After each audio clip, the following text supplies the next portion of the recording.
ایک خفیہ اجلاس میں افتخار الدولہ کا خط پڑھا گیا۔ حاکم یروشلم نے فاطمی خلیفہ کو مخاطب کرتے ہوئے صاف صاف تحریر کر دیا تھا۔ امیر المومنین کو معلوم ہونا چاہیے کہ اس بار صلیبیوں کے ارادے بہت زیادہ خطرناک نظر آ رہے ہیں۔ ان کے ساتھ کتنی فوج ہے اس کا اندازہ یروشلم کے قلعے میں بیٹھ کر نہیں کیا جا سکتا۔ پھر بھی میرے جاسوسوں کی اطلاع کے مطابق عیسائی سپاہیوں کی تعداد ہم سے کہیں زیادہ ہے۔ میں امیر المومنین سے درخواست کروں گا کہ اس نازک صورتحال پر فوری توجہ دیتے ہوئے یروشلم کی حفاظت کے لیے مزید فوج فراہم کی جائے۔ اگر میری اس التجا پر بلا تاخیر عمل نہیں کیا گیا تو پھر اللہ ہی جانتا ہے کہ یروشلم میں بسنے والے مسلمانوں پر قیامت کس انداز میں نازل ہو۔ حاکم یروشولا افتخار الدولہ نے انتہائی مؤثر لہجے میں صورتحال کی سنگینی کا نقشہ کھینچا تھا، مگر اس کی یہ تدبیر کارگر ثابت نہ ہو سکی۔ فاطمی خلیفہ ابو القاسم نے اپنے امیر منشی سے افتخار الدولہ کے خط کا جواب اس طرح لکھوایا: تم اچھی طرح جانتے ہو کہ قرب و جوار میں میرے کئی دشمن موجود ہیں جن کی حریصانہ نظریں ہر وقت مصر کی حکومت پر جمی رہتی ہیں کہ کب انہیں موقع ملے اور وہ میرے اقتدار کا خاتمہ کر دیں۔ خلیفہ بغداد بھی دن رات اسی قسم کی سازشوں میں مصروف رہتا ہے۔ اس صورتحال کے پیش نظر میں تمہاری مدد کے لیے ایک سپاہی بھی نہیں بھیج سکتا۔ اگر یروشلم ہاتھ سے جاتا ہے تو اسے جانے دو۔ اس کے مقابلے میں خلافت مصر کا دفاع کہیں زیادہ اہمیت رکھتا ہے۔ فاطمی خلیفہ کا جواب پڑھ کر حاکم یروشلم افتخار الدولہ کچھ دیر کے لیے سکتے میں آ گیا۔ اسے یقین ہی نہیں آ رہا تھا کہ یہ ابو القاسم کا مکتوب ہے، لیکن مہر خلافت دیکھ کر افتخار الدولہ کو یقین کر لینا پڑا۔ پھر اس کے چہرے پر شدید اذیت و کرب کا رنگ ابھرا اور وہ خود کلامی کے انداز میں کہنے لگا: امیر المومنین یہ کیوں نہیں کہتے کہ ملت اسلامیہ کی سربلندی کی بجائے آپ کو اپنا اقتدار عزیز ہے؟ مگر یاد رکھیں کہ یروشلم چلا گیا تو پھر کچھ بھی باقی نہیں بچے گا۔ پھر وہی ہوا۔ 50,000 سپاہیوں پر مشتمل صلیبی لشکر یروشلم کی دیوار کے نیچے آ کر جمع ہونے لگا۔ صلیبیوں کو اس بات پر بڑی حیرت تھی کہ وہ کسی مزاحمت کے بغیر شہر کی فصیل تک پہنچ گئے تھے۔ افتخار الدولہ شہر سے باہر نکل کر عیسائیوں کی پیش قدمی کو روک سکتا تھا، مگر بدقسمتی سے اس کے پاس صرف 1,000 سپاہی تھے۔ جنگی اصولوں کے مطابق دونوں فوجوں میں کوئی تناسب و توازن ہی نہیں تھا، اس لیے افتخار الدولہ نے دفاعی حکمت عملی اختیار کی۔ یہ کہہ کر قاضی ابن ارسون کچھ دیر کے لیے خاموش ہو گئے۔ حاضرین کا گہرا سکوت دیکھ کر دربار شام پر کسی قبرستان کا گمان ہوتا تھا۔ سلطان نور الدین زنگی بھی تصویر حیرت بنے ہوئے قاضی ابن ارسون کی گفتگو سن رہے تھے۔ مختصر سکوت کے بعد قاضی ابن ارسون دوبارہ سلطان نور الدین زنگی سے مخاطب ہوئے: سلطان محترم، اس خورنگ اور المناک واقعے کی باقی تفصیلات اس طرح ہیں کہ شہر یروشلم کا محاصرہ کرنے کے بعد صلیبی فوج کے سالار نے اپنے قاصد کو یہ پیغام دے کر افتخار الدولہ کے پاس بھیجا: اگر تم لوگ جنگ کیے بغیر ہتھیار ڈال دو تو ہم تمہیں مکمل امان بخش دیں گے۔ عیسائی قاصد کے لہجے سے اس قدر غرور اور تکبر جھلک رہا تھا کہ جیسے وہ اہل ایمان کی تقدیروں کا مالک ہے۔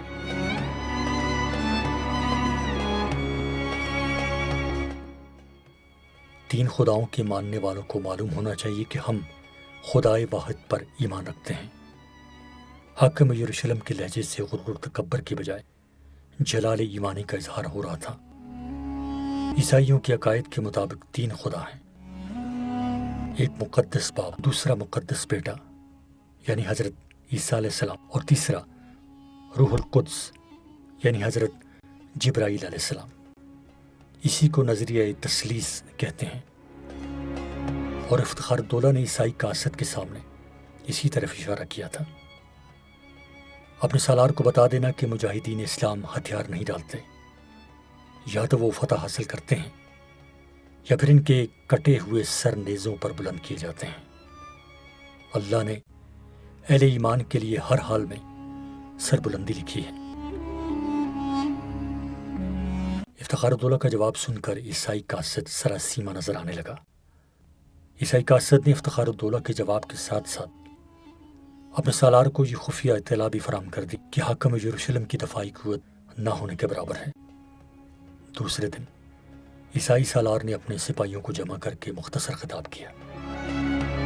میں تمہیں صرف 3 دن کی مہلت دیتا ہوں۔ اس عرصے میں شہر کی تمام دیواریں گرا دو اور فاتحانہ شان کے ساتھ اندر داخل ہو جاؤ۔ عیسائی سپاہی کثرت تعداد کے نشے سے سرشار تھے، اس لیے انہیں پورا یقین تھا کہ وہ مختصر سے عرصے میں مسلمانوں کے انتہائی قلیل لشکر کو شکست دے کر یروشلم کے پورے شہر پر قابض ہو جائیں گے۔ مگر عیسائی سپاہیوں کی یہ خوش فہمی اس وقت دور ہو گئی جب سینکڑوں صلیبیوں کی بھین چڑھانے کے باوجود چند گز کا علاقہ بھی فتح نہ کر سکے۔ اسلامی لشکر نے حیرت انگیز شجاعت کا مظاہرہ کیا اور صلیبیوں کے منہ پھیر کر رکھ دیے۔ عیسائی سپہ سالار گاڈفرے اپنے خیمے میں اس طرح ٹہل رہا تھا کہ اس کے چہرے پر وحشت برس رہی تھی۔ پھر جب اس کا نائب ڈیرک خیمے میں داخل ہوا تو گاڈفرے کسی جنونی انسان کی طرح اس پر برس پڑا۔ تیری ساری اطلاعات غلط تھیں۔ 1000 سپاہی 50,000 فوجیوں کا مقابلہ کس طرح کر سکتے ہیں؟ یقیناً مسلمان تعداد میں ہمارے برابر ہیں۔ نائب سالار ڈیرک قسمیں کھا کھا کر گاڈ فرے کو یقین دلاتا رہا کہ اس کی فراہم کردہ معلومات حرف بحرف درست ہیں۔ ابھی یروشلم کا ایک عیسائی یہ خبر لے کر آیا تھا کہ ہم دست بدست جنگ میں مسلمانوں پر غالب نہیں آ سکیں گے۔ پھر ہمیں کس طرح غلبہ حاصل ہوگا؟ گاڈفرے نے اپنے نائب ڈیرک کو ایک غلیظ گالی دیتے ہوئے کہا۔ اس شخص کا کہنا ہے کہ افتخار الدولہ نے بڑی ذہانت سے اپنے دفاعی مورچے ترتیب دیے ہیں۔ ڈیرک ایک ایک لفظ پر زور دیتے ہوئے بول رہا تھا۔ اس شخص کی رائے کے مطابق اگر شہر کی فصیل پر شدید سنگباری کی جائے اور فصیل کے انہدام کے بعد پورا عیسائی لشکر شہر میں داخل ہو کر بیک وقت مسلمانوں پر حملہ آور ہو تو صلیبیوں کو فتح حاصل ہو سکتی ہے۔ یہ ایک اچھی خبر تھی جسے سن کر گاڈفرے کے چہرے کا تناؤ کم ہو گیا اور اس کے ہونٹوں پر خفیف سی مسکراہٹ ابھر آئی۔ پھر دوسرے دن گاڈفرے نے اپنے سپاہیوں کو حکم دیا کہ وہ روز و شب کام کر کے بڑی تعداد میں منجنیقیں تیار کریں۔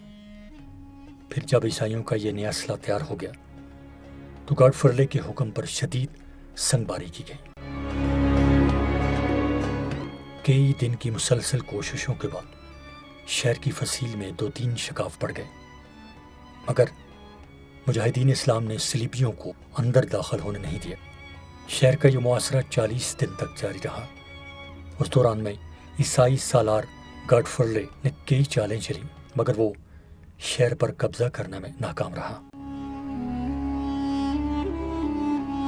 یروشلم کے عیسائی بھیس بدل کر گاڈفرے کے لشکر میں جا رہے تھے اور افتخار الدولہ کے دفاعی انتظامات کی خبریں دے رہے تھے۔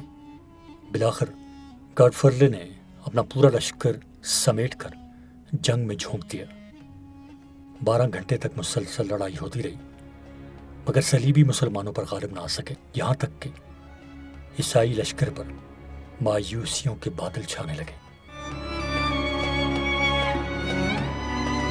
اکثر عیسائی سپاہیوں کی زبان پر ایک ہی جملہ تھا، اب کوئی طاقت یروشلم کو فتح نہیں کر سکتی۔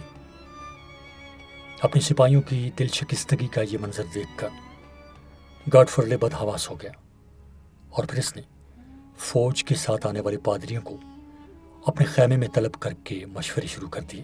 تمام پادری کچھ دیر تک سر جوڑے بیٹھے رہے، پھر انہوں نے اتفاق رائے کے ساتھ پرانا حربہ استعمال کیا۔ فوری طور پر ایک عیسائی سپاہی کو راہبوں جیسا لباس پہنایا گیا، پھر اسے کچھ ہدایات اور تلوار دے کر جبل زیتون جو ایک مشہور پہاڑ تھا اس پر بھیج دیا گیا۔ منصوبہ مکمل ہو جانے کے بعد سالار گاڈفرلے پادریوں کے ساتھ اپنے خیمے سے باہر نکلا اور زیتون کی پہاڑی کی طرف دیکھنے لگا. یا راہبوں کا لباس پہنے ہوئے ایک سپاہی کھڑا تھا جو بار بار اپنی تلوار ہوا میں لہرا رہا تھا. منصوبے کے مطابق گاڈفرلے نے اپنے تمام سپاہیوں کو ایک جگہ کر لیا. پھر جبل زیتون کی طرف اشارہ کرتے ہوئے ایک پادری سے پوچھا، مقدس پیشوا، یہ کون شخص ہے؟ پادریوں نے بھی مصنوعی حیرت کے ساتھ یہ منظر دیکھا. پھر ایک راہب انتہائی خوشی کے لہجے میں پوری طاقت سے چیخا، یہ سینٹ جارج ہیں جو صلیبیوں کی مدد کو آئے ہیں. وہ تلوار کے اشارے سے کہہ رہے ہیں کہ پوری طاقت سے حملہ کرو، میں تمہارے ساتھ ہوں اور یروشلم تمہارا ہے. سینٹ جارج عیسائیوں میں ایک بڑا عبادت گزار شخص تھا جسے عیسائی ولی کا درجہ دیتے ہیں. سینٹ جارج کو جرجیس بھی کہا جاتا ہے. پادری کی یہ جذباتی تقریر سن کر عیسائی سپاہیوں کے مذہبی جذبات جنگل کی آگ کی طرح بھڑک اٹھے. پھر انہوں نے وحشیانہ انداز میں مسلمانوں پر حملہ کیا. شہر میں رہنے والے عیسائیوں کی مخبری کے باعث افتخار الدولہ کے تمام دفاعی مورچے درہم برہم ہو کر رہ گئے اور صلیبی شہر میں داخل ہو گئے. پھر گمسان کا رن پڑا. اہل ایمان اتنی بے جگری سے لڑے کہ شجاعت کی نئی تاریخ رقم کر دی. مگر وہ 50,000 سپاہیوں کے نرغے میں اس طرح گھر گئے تھے کہ ایک ایک کر کے تمام مجاہدین اسلام شہید ہو گئے.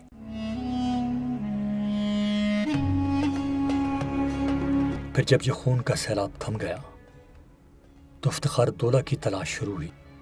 وہ مرد شہید عیسائی سپاہیوں کو اس حالت میں ملا کہ اس کا پورا جسم زخموں سے چھلنی تھا. مگر شہادت کے بعد بھی افتخار الدولہ کے ہاتھ میں تلوار تھی اور ہونٹوں پر ایک آسودہ مسکراہٹ.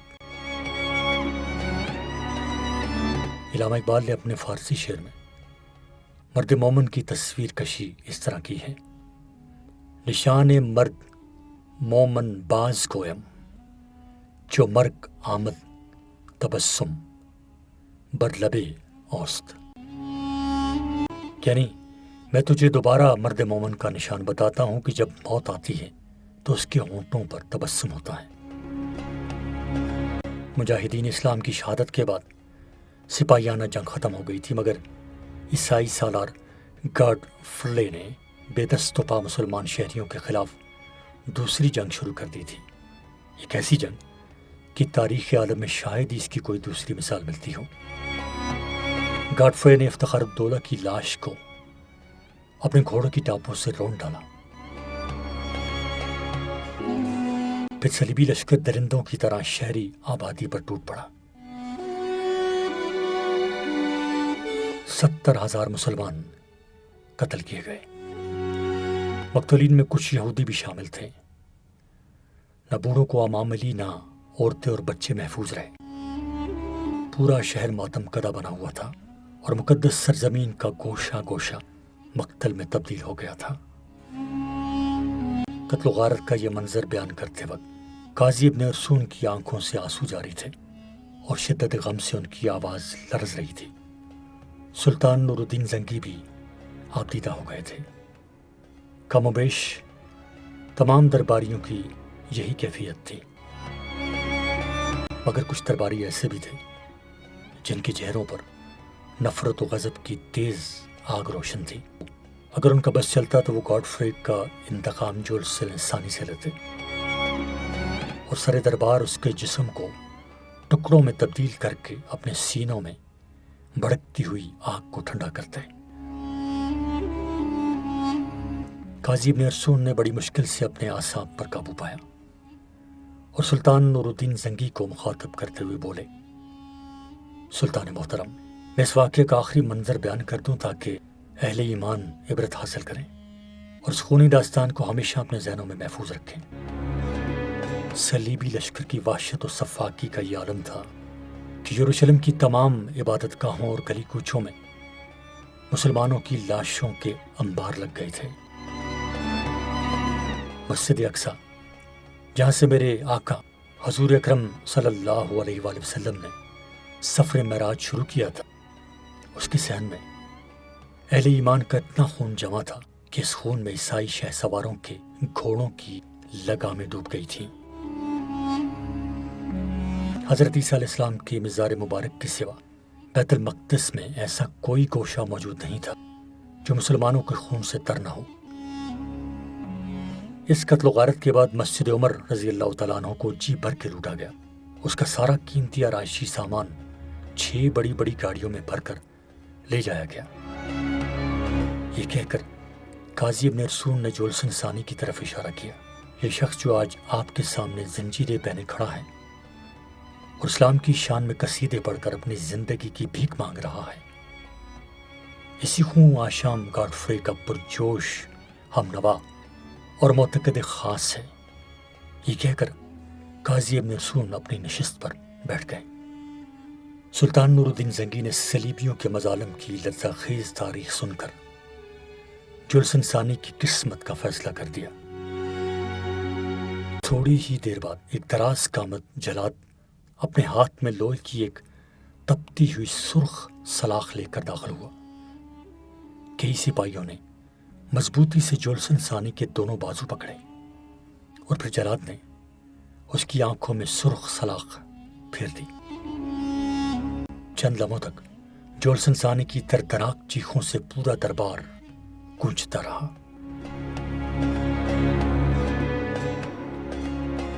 پھر بے ہوش ہو کر فرش پر گر پڑا۔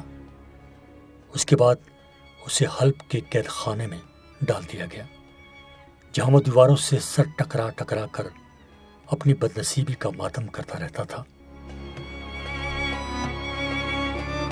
اس وقت حاضرین دربار میں 10 سالہ یوسف یعنی صلاح الدین ایوبی بھی شامل تھا۔